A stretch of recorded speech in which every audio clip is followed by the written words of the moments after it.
What's the meaning of computable?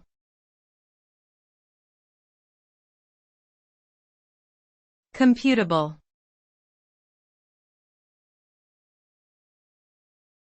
Computable.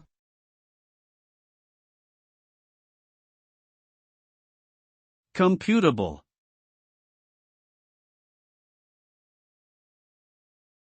Computable.